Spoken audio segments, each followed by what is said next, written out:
साथियों नमस्कार। योगेश्वर श्री कृष्ण भगवान यहाँ कहते हैं अर्थार्थी भक्त के क्या लक्षण है।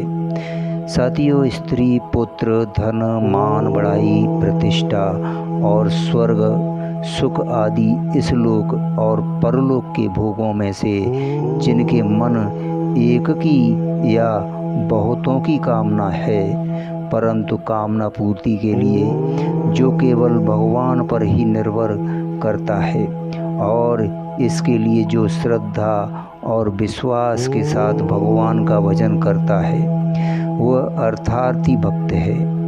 मित्रों, सुग्रीव, विभीषण आदि भक्त अर्थार्थी माने जाते हैं। इनमें प्रधानता से ध्रुव का नाम लिया जाता है।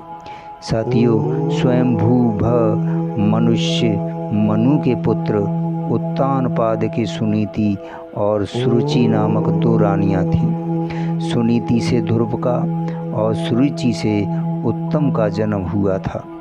राजा उत्तानपाद सुरुचि पर अधिक प्रेम करते थे।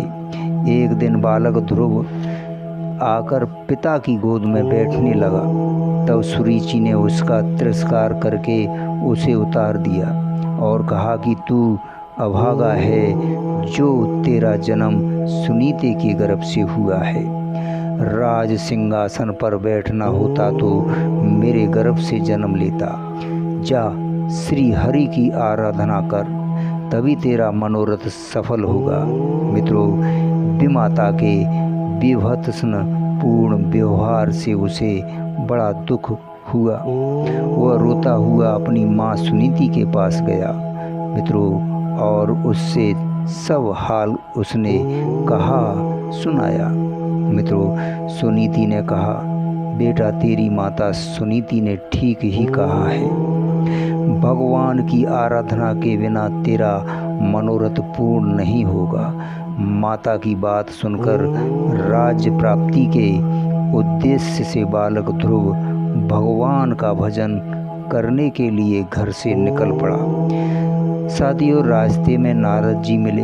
उन्होंने उसे लौटाने की चेष्टा की, राज दिलाने की बात कही, परंतु वह अपने निश्चय पर डटा ही रहा।